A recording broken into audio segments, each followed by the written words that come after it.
Aku berkata kepadamu, kasihilah musuhmu, berbuatlah baik bagi yang membencimu, mintalah berkat bagi yang mengutuk, berdoa bagi yang mencacimu. Kalau pipi kirimu ditampar, berikan juga pipi kanan. Aku yang memilih kalian. Hari ini kita akan merenungkan sebuah kebenaran firman yang saya beri judul dengan dampak kemarahan Israel. Ada orang bertanya, mengapa mata dunia sedang selalu tertuju kepada bangsa Israel? Mengapa kita sebagai orang percaya juga harus selalu mengamati bangsa Israel? Padahal kalau kita melihat, Israel adalah sebuah negara kecil di Timur Tengah, yang luasnya sama seperti state atau provinsi New Jersey di Amerika. Kalau di Indonesia, sekitar 4 kali luas dari Pulau Bali. Coba lihat di peta Timur Tengah, Israel hanya seperti garis kecil dan sepertinya tidak berarti. Namun mengapa kita sebagai orang percaya harus terus mengamati apa yang sedang terjadi di Israel? Jawabannya, sebab apa yang terjadi di Israel menentukan apa yang akan terjadi di seluruh dunia.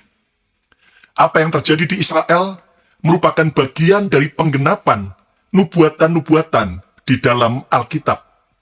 Ibarat seperti kita mau menghadapi ujian tes sebuah persoalan. Lalu Alkitab itu adalah bocoran dari isi jawabannya.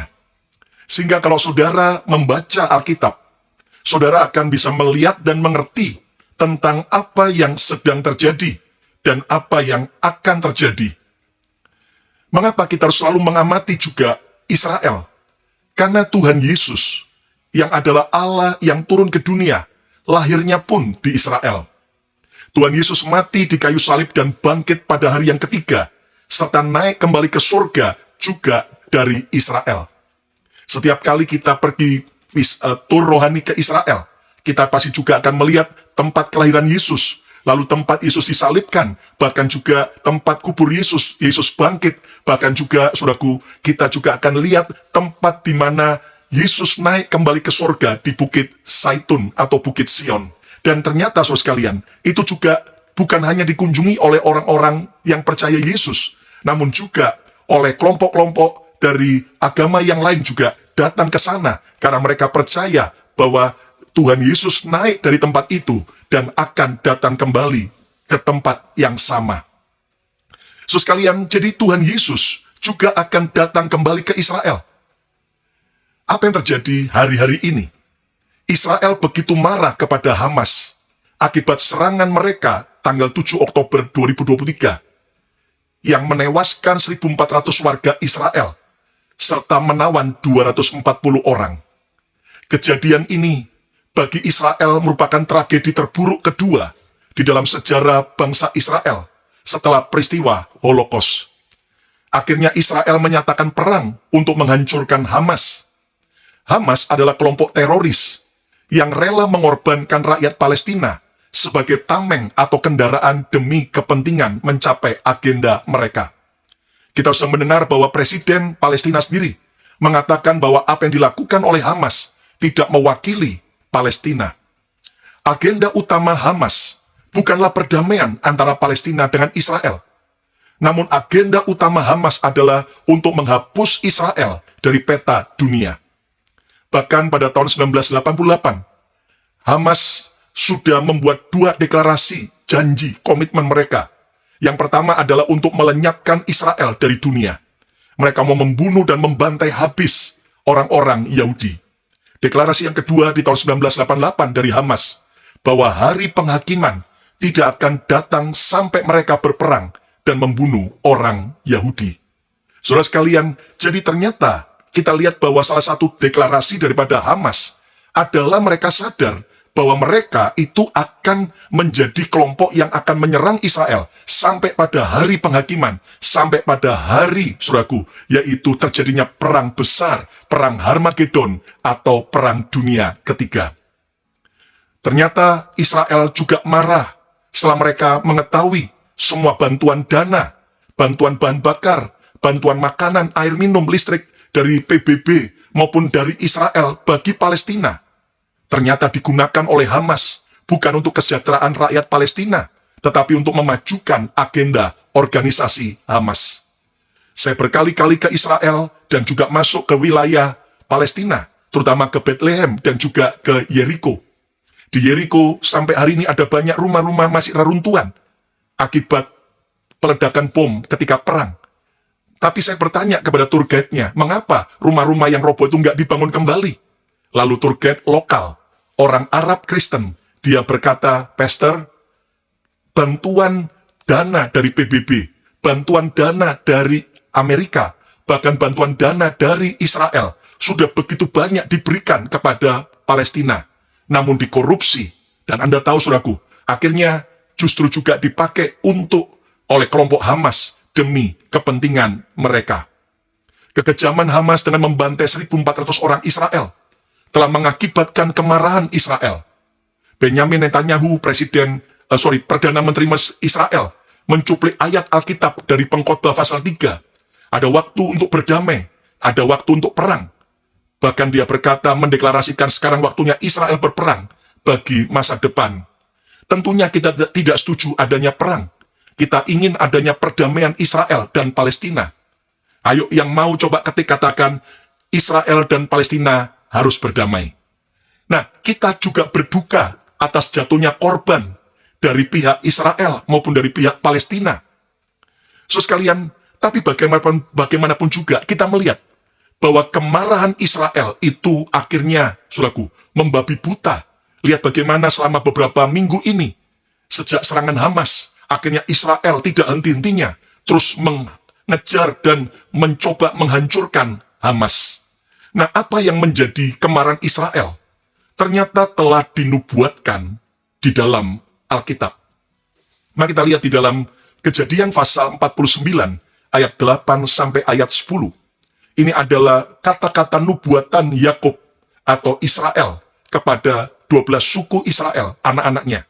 Dan lihat pada waktu Yakub atau Israel bernubuat kepada anaknya Yehuda. Ayat 8. Yehuda, engkau akan dipuji oleh saudara-saudaramu.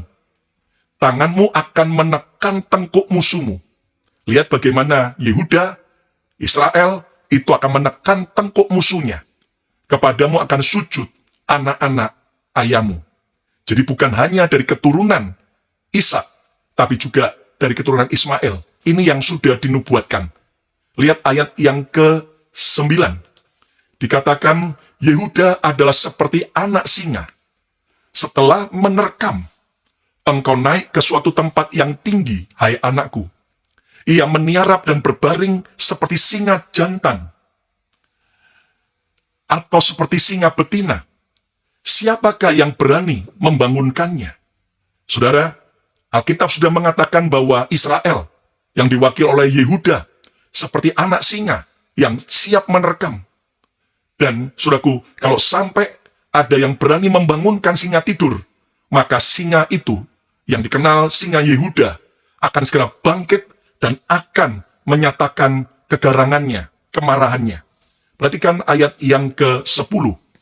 Dikatakan tongkat kerajaan tidak akan beranjak dari Yehuda. Lihat, ini bukan hanya soal kerajaan secara politik, tetapi ternyata ini juga bicara tentang apa yang akan terjadi tentang kedatangan Yesus kembali.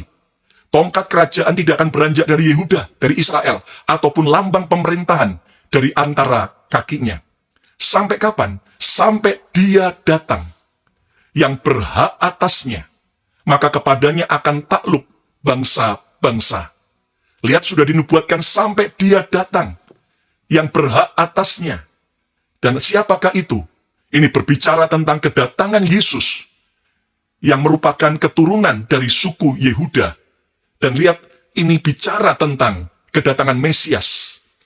Kekasih Tuhan, suku Yehuda adalah salah satu anak Yakub atau Israel yang dipilih Tuhan untuk memegang tongkat kerajaan Israel. Dan dari ayat ini kita mengerti bahwa akhirnya kenapa Raja Israel pertama, yaitu Raja Saul, dari suku Benyamin, bukan dari suku Yehuda. Akhirnya Raja Saul tidak lagi taat dengan Tuhan dan akhirnya berhenti. Keturunan Saul dari Benyamin tidak memegang kekuasaan. Tapi Raja Israel yang kedua, yaitu Raja Daud, berasal dari suku Yehuda. Dan kalau Anda lihat, saudaraku, dari Daud lahirlah Raja Salomo, Rehabeam, dan terus keturunan raja-raja dari Yehuda. Bahkan Tuhan Yesus pun juga 2000 tahun yang lalu lahir dari suku Yehuda. Yakub atau Israel pada masa tuanya telah bernubuat bagi 12 anak-anaknya. Kepada suku Yehuda, Yakub menubuatkan bahwa Israel seperti singa Yehuda. Dan yang lebih menarik lagi, Perdana Menteri Israel, Benyamin Netanyahu, yang sedang berkuasa di Israel hari ini, ternyata setelah diteliti, ayahnya adalah keturunan Rabi Eliyahu dari Vilna, yang merupakan keturunan dari Raja Daud dari suku Yehuda. Hari ini Israel digambarkan seperti singa tidur yang sedang dibangunkan oleh Hamas dan siap menerkam dan sedang menerkam dalam kemarahannya. Sekali lagi, semua kita menginginkan perang segera berakhir, segera tercipta perdamaian antara Israel dan Palestina. Namun apa yang sedang terjadi merupakan bagian dari penggenapan apa yang Alkitab sudah nubuatkan. Lihat kembali dalam Kejadian pasal 49 ayat 9. Yehuda adalah seperti anak singa, seperti setelah menerkam, engkau naik ke suatu tempat yang tinggi, hai anakku. Ia meniarap dan berbaring seperti singa jantan, atau seperti singa betina. Siapakah yang berani membangunkannya? Israel kali ini ternyata bukanlah menyerang, tetapi Israel sedang membalas serangan Hamas. Ibarat singa yang tidak akan berhenti mengejar mangsanya, sampai dia mendapatkan mangsanya. Dan ingat, sebenarnya yang sedang dikejar Israel dalam perang sekarang, selain menghancurkan Hamas, tetapi yang sedang dikejar oleh singa Yehuda ini adalah 240 tawanan yang diculik Hamas pada tanggal 7 Oktober yang lalu.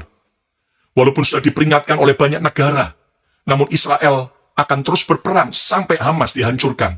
Itu sesumbar Israel. Tentunya kita sekali lagi berdoa dan berharap agar kemarahan Israel segera reda dengan menghentikan perang. Tetapi saudara sekalian, apa yang sedang kita belajar hari ini? Apa dampak dari kemarahan Israel sesuai nubuatan Alkitab? Dengar baik-baik. Kemarahan Israel akan berdampak memicu kemarahan bangsa-bangsa lain, yang akhirnya nanti bangsa-bangsa akan bersatu untuk melawan dan menyerang Israel. Sehingga terjadilah Perang Dunia Ketiga, atau yang Alkitab sudah nubuatkan, Perang Harmagedon. Jadi saudaraku, ini yang sedang terjadi. Bahwa kemarahan Israel akan berdampak membuat kemarahan bangsa-bangsa lain, sehingga mereka akan bersatu dan akan menyerang, yaitu Israel.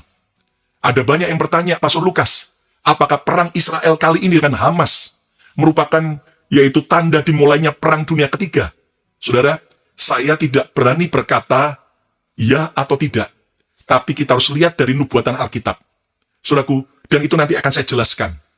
Nah, pertanyaan pentingnya, apa yang harus kita lakukan sebagai orang percaya? Apakah kita cuma demo-demo, teriak-teriak tentang hentikan perang, bahkan ada sebagian yang mencaci maki, memaki-maki, jangan pernah mengutuki Israel. Ya, bagaimanapun juga, itu adalah biji mata Tuhan. Tetapi apa yang harus kita lakukan sebagai orang percaya?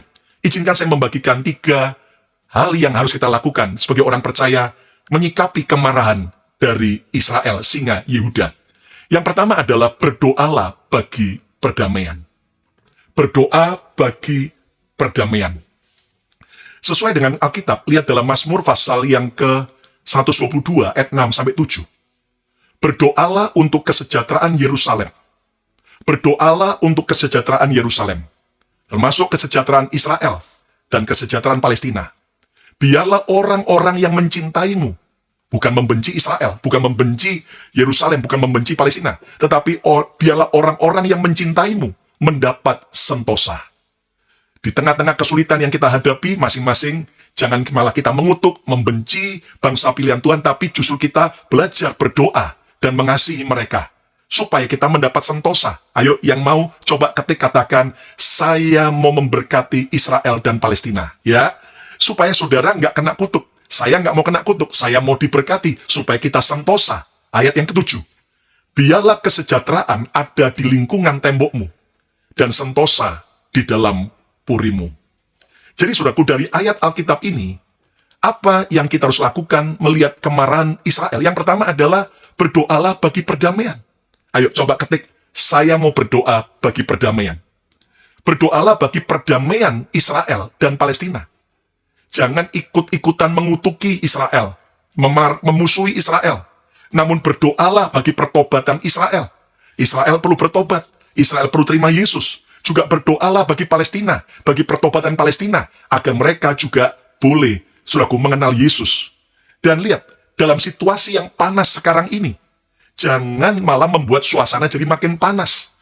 Dengan kita ikut emosi, mengutuki Israel, serta ikutan marah-marah.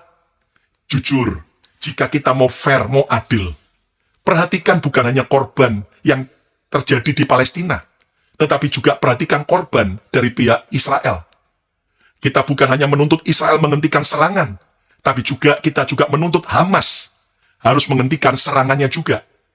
Lebih baik kita tenang, kita menguasai diri, kita nggak mau salah ngomong. Lebih baik kita berdoa, sebab doa besar kuasanya. Amin. Berdoa agar Hamas, saudaraku, akhirnya bisa segera hancur seperti ISIS, yang akhirnya seluruh dunia sepakat untuk menghancurkan ISIS. Namun kalau ternyata, saudaraku, Hamas akhirnya merupakan penggenapan Alkitab bahwa sampai terjadinya pemicu perang dunia ketiga, tentunya itu kedaulatan Tuhan. Namun kita perlu berdoa agar pihak Israel dan Palestina bisa menerima Yesus, Sang Raja Damai. Amin. Ayo coba katakan, Yesus Raja Damai. Yesus Raja Damai diperlukan oleh Israel, diperlukan oleh Palestina, diperlukan oleh semua kita. Amin. Jadi yang pertama, saudaraku, sikap benar yang pertama adalah berdoalah bagi perdamaian. Yang kedua, apa yang kita bisa lakukan melihat kemarahan suku Yehuda atau singa Yehuda? Yang kedua adalah berjaga-jaga dan bereskan pelitamu.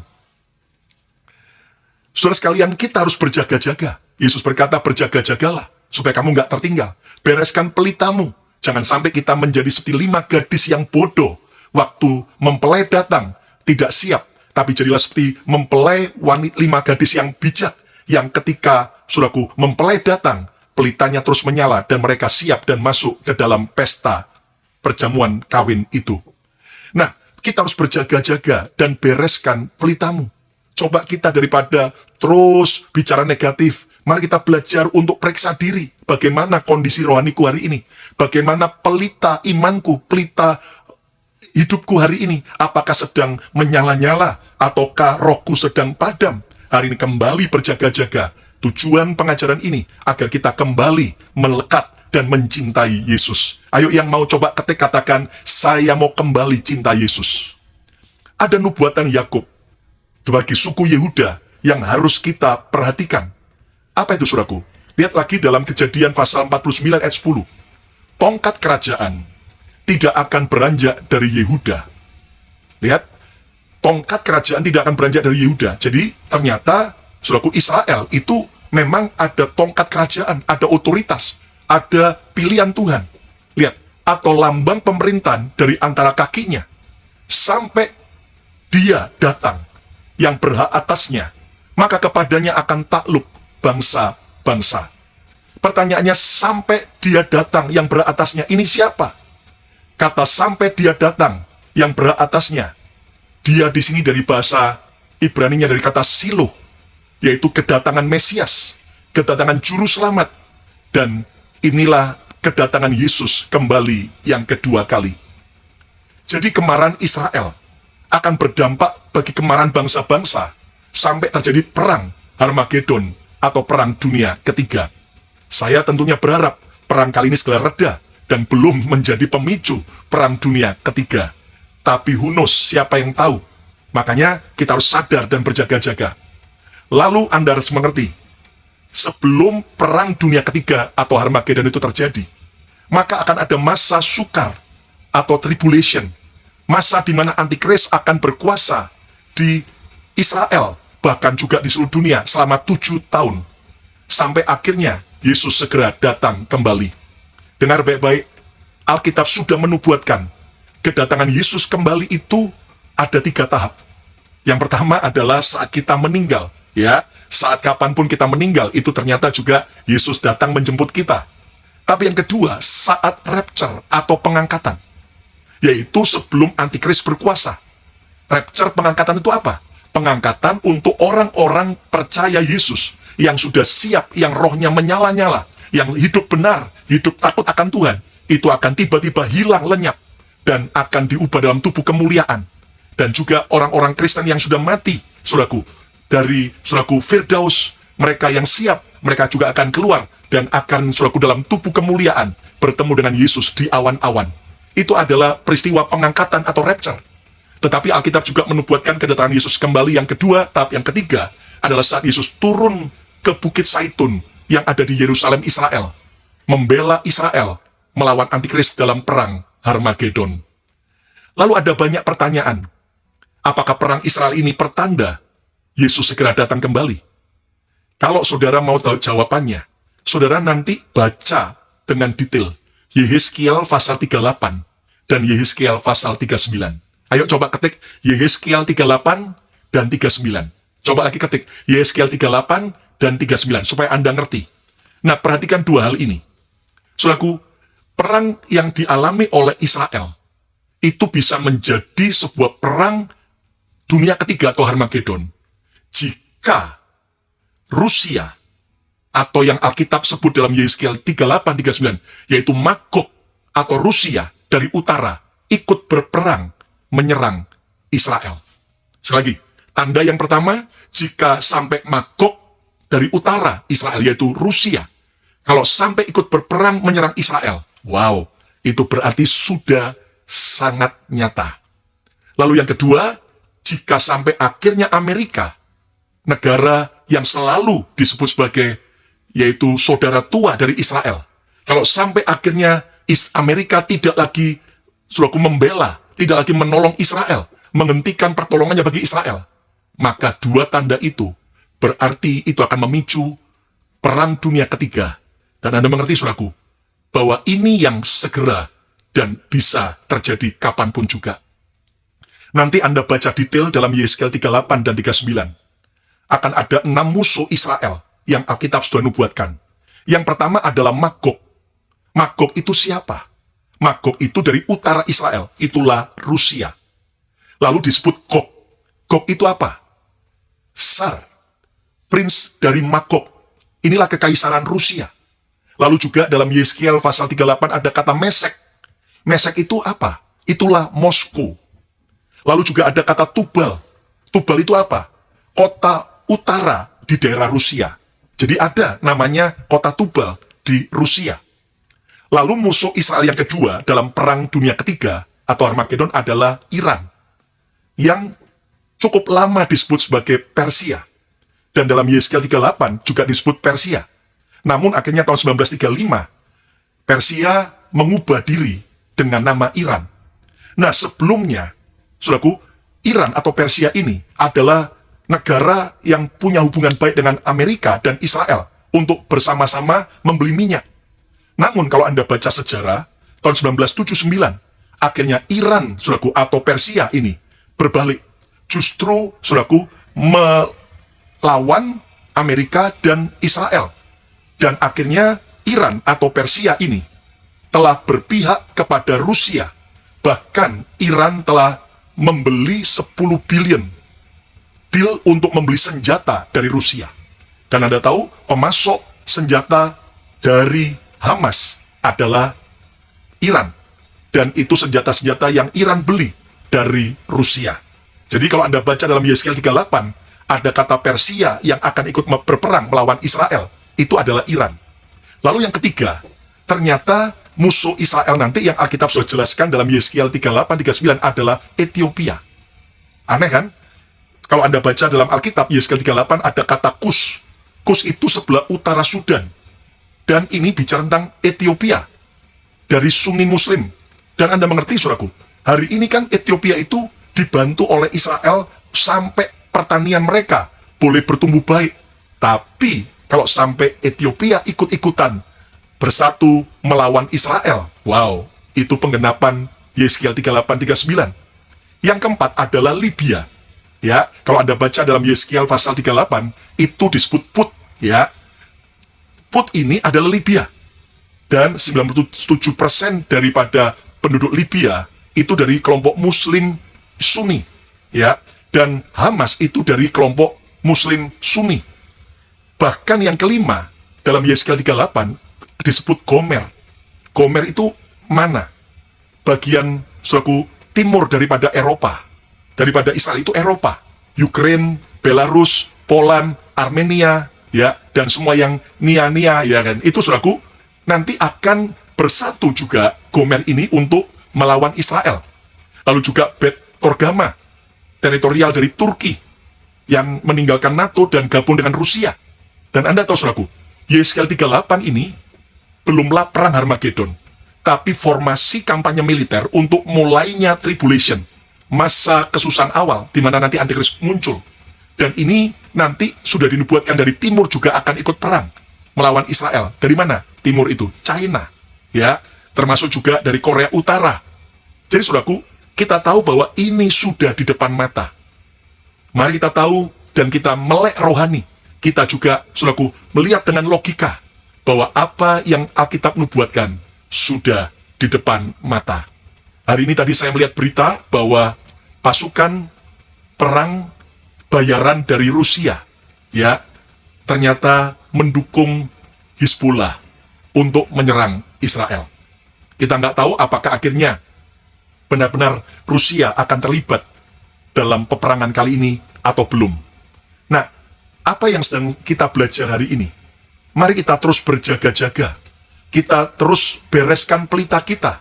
Bertobat, tinggalkan dosa, hidup benar, hidup mengasihi Tuhan, setia sama Tuhan. Supaya ketika tiba-tiba, saudaraku, pengangkatan atau rapture terjadi, saudara tidak sampai tertinggal. Lihat Yesus sendiri berkata dalam Lukas 17, ayat 34 sampai 37. Aku, Yesus berkata kepadamu, pada malam itu ada 2 orang di atas satu tempat tidur, yang seorang akan dibawa, dan yang lain akan ditinggalkan. Saudaraku, dari 2 orang yang sama-sama tidur, satu dibawa, diangkat. Inilah yang Yesus dikatakan tentang rapture, pengangkatan orang percaya yang sudah siap. Yang satu ditinggal, akan menghadapi masa kesukaran dan masa antikris. Lihat ayat yang ke-35. Ya, dikatakan bahwa, saudaraku, ada 2 orang perempuan bersama-sama menggilang, sama-sama kerja. Yang seorang akan dibawa, diangkat, itulah rapture. Dan yang lain akan ditinggalkan. Saudara, paling tidak kita melihat ada yang diangkat, ada yang ditinggal. Saya berdoa biar saya terangkat. Dan saudara juga terangkat, jangan sampai tertinggal. Kenapa? Lihat ayat yang ke-36 dan 37. Ya, dikatakan, kalau ada 2 orang di ladang, yang seorang akan dibawa dan yang lain akan diangkat, ditinggalkan. Ayat 37, perhatikan, Yesus bilang begini. Kata mereka kepada Yesus, di mana Tuhan? Katanya kepada mereka, di mana ada mayat, di situ berkerumun burung nasar atau burung bangkai. Saudara, Yesus sudah menubuatkan tentang akan adanya pengangkatan sebelum perang Harmagedon atau perang dunia ketiga terjadi. 7 tahun sebelum, saudaraku, Antikris menguasai dunia ini. Dan Anda tahu, saudaraku, bahwa inilah yang sedang di depan mata. Saya sedang tidak menakut-nakuti, tetapi justru karena cinta kita harus belajar bahwa Yesus berkata, di mana ada mayat, di situ berkerumun burung nasar. Apa artinya, Pastor Lukas? Ini adalah sebuah kalimat kiasan. Anda tahu burung nasar atau burung bangkai, itu begitu mencium, yaitu ada mayat, ada bangkai, mereka akan berkerumun sendiri. Ya, jadi saudaraku, ini gambaran nanti Tuhan Yesus akan datang di awan-awan. Yang akhirnya orang-orang percaya yang siap sedia, yang masih hidup, akan hilang sekejap. Semua pakaian, semua barang-barang yang kita pakai akan ketinggal. Tapi kemudian kita akan berubah dalam tubuh kemuliaan, bertemu dengan Yesus di awan-awan. Dan juga orang-orang percaya Yesus yang mati, yang siap sedia, dari Firdaus akan juga keluar dan berubah dalam tubuh kemuliaan. Bersama kita bertemu Yesus di awan-awan. Di mana ada mayat, di situ berkerumun burung nasar. Kalau saya sederhanakan, supaya Anda bisa mudah menangkap, peribahasa ini adalah ibarat semut akan kumpul di mana gula berada. Ada gula, ada semut. Ibarat juga, saudaraku, waktu kita pegang magnet, ya, kita dekatkan ke pasir, maka biji besi, biji tanah yang mengandung biji besi akan naik, nempel semuanya ke magnet itu. Sementara pasir yang tidak punya biji besi akan tetap di bawah, nggak akan naik ke atas, nempel dengan magnet. Nah, ini yang akan terjadi ketika Yesus akan datang di awan-awan, menjemput mempelainya, yaitu gerejanya, orang-orang percaya yang siap sedia. Maka orang-orang yang siap sedia saja yang akan terangkat. Sementara mereka yang tidak dalam Tuhan, mereka yang tidak sungguh-sungguh, mereka akan tertinggal. Oh, Pastor Lukas, itu kan cuma satu ayat, jangan menakut-nakuti, jangan dipelintir ayatnya, dan sebagainya. Yesus sendiri yang ngomong. Lihat satu lagi ayat daripada Rasul Paulus. Dia berkata di Perjanjian Baru, 1 Tesalonika 4, ayat 16-17. Sebab pada waktu tanda diberi, yaitu pada waktu penghulu malaikat berseru dan sangkakala Allah berbunyi. Lihat, akan ada sangkakala dari surga berbunyi. Maka Tuhan sendiri akan turun dari surga. Yesus sendiri akan turun dari surga. Dan mereka yang mati dalam Kristus akan lebih dahulu bangkit. Ya, akan ada kebangkitan orang-orang percaya Yesus yang siap bertemu dengan Tuhan. Lihat ayat 17. Sesudah itu, kita yang hidup, yang masih tinggal, akan diangkat, akan alami rapture bersama-sama dengan mereka dalam awan menyongsong Tuhan di angkasa. Menyongsong Tuhan, seperti di mana ada bangkai di situ berkerumun, burung-burung nasar. Seperti di mana ada gula di situ berkerumun, yaitu semut. Ya, nah, demikianlah kita akan selama-lamanya bersama dengan Tuhan. Saudara sekalian, inilah yang sudah Alkitab nubuatkan tentang rapture, pengangkatan. Tidak ada yang tahu pasti tanggal dan tahun kapan pengangkatan atau rapture itu akan terjadi. Kalau ada hamba Tuhan atau pengajar yang mengatakan, oh tahun sekian, bulan sekian, tanggal sekian, jangan dipercaya. Tapi itu bisa terjadi kapanpun juga. Namun melihat tanda-tanda zaman yang sedang terjadi, apa yang menjadi konflik hari-hari ini, semakin mengingatkan kita bahwa Yesus segera datang kembali. Ayo coba katakan, saya mau siap sedia saat Yesus datang. Saya mau siap sedia saat Yesus datang. Lihat bahwa di abad kita hidup sekarang, sudah banyak nubuatan Alkitab yang digenapi. Tuhan mengumpulkan kembali bangsa Israel yang berserakan dari berbagai negara. Hampir 2000 tahun tercerai-berai, tapi akhirnya bisa kumpul kembali ke Israel, tanah perjanjian, menjadi sebuah negara sejak tahun 1948. Ini terjadi di era abad kita. Jika keadaan dunia sedang banyak mengalami perang, mengalami gempa, kelaparan, penyakit, krisis ekonomi, itu pertanda Yesus segera datang. Sudah siapkah Anda? Berjaga-jaga dan bereskan kembali pelitamu. Ayo coba katakan, saya mau kembali cinta Yesus. Yang ketiga, yang terakhir, kemarahan Israel. Apa yang harus kita lakukan dengan sikap yang benar? Beritakan Injil keselamatan. Bukan hanya para pendeta, bukan hanya para pelayan Tuhan, namun semua orang percaya. Pada waktu segera sisa ini, gunakan waktu memberitakan Injil, Yesus keselamatan. Ceritakan bahwa hanya Yesus jalan kebenaran dan hidup. Hanya Yesus saja yang bisa memberi kita keselamatan. Ayat terakhir, Yudas 1 ayat 22-23. Tunjukkanlah belas kasihan kepada mereka yang ragu-ragu. Kalau ada keluarga Anda, teman Anda, orang-orang yang masih ragu akan keselamatan, tunjukkan kepada mereka. Lihat ayat yang terakhir, ayat 23. Selamatkanlah mereka dengan jalan merampas mereka dari api. Rampas keluargamu dari api neraka. Rampas teman-temanmu dari api neraka ketika mereka tinggalkan Tuhan atau belum percaya Yesus. Tetapi tunjukkan belas kasihan yang disertai ketakutan kepada orang-orang lain juga. Dan bencilah pakaian mereka yang dicemarkan oleh keinginan-keinginan dosa. Tunjukkan belas kasih, namun tetap kita tidak mau kompromi dengan dosa. Kita harus mengasihi orang berdosa, namun membenci dosa mereka. Kita tidak boleh kompromi dengan dosa, namun kita harus membuka diri bagi orang berdosa, agar Injil diberitakan. Gunakan waktu dan kesempatan yang semakin singkat ini untuk memberitakan Yesus kepada semua orang. Pakai sosial mediamu untuk Anda bisa cerita tentang Yesus. Bawa sebanyak mungkin orang untuk percaya dan bertobat kepada Yesus. Yang setuju, ayo cepat katakan, saya mau memberitakan Injil. Saya mau memberitakan Injil. Kesimpulannya, kemarahan Israel telah memberikan peringatan bagi kita bahwa penggenapan nubuatan dalam Alkitab, bahwa Yesus segera datang kembali, sedang dan sudah digenapi.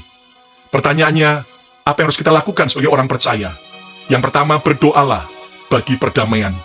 Berdoalah bagi kesejahteraan Yerusalem, Israel, Palestina. Yang kedua, berjaga-jaga dan bereskan pelitamu. Saudara, kalau sampai Rusia itu mulai ikut perang dengan Israel, kalau sampai bahkan Amerika menghentikan dukungan dan bantuan bagi Israel, itu sudah benar-benar makin dekat Antikris akan berkuasa. Dan saudaraku, sebelum itu pengangkatan orang percaya, rapture akan terjadi. Dan yang ketiga, beritakan Injil keselamatan. Pakai semua kesempatan, membawa banyak orang datang kepada Yesus. Ayo yang mau, coba ketik katakan, saya mau makin cinta Yesus. Saya mau makin cinta Yesus. Aku berkata kepadamu, kasihilah musuhmu, berbuatlah baik bagi yang membencimu, mintalah berkat bagi yang mengutuk, berdoa bagi yang mencacimu. Kalau pipi kirimu ditampar, berikan juga pipi kanan. Aku yang memilih kalian.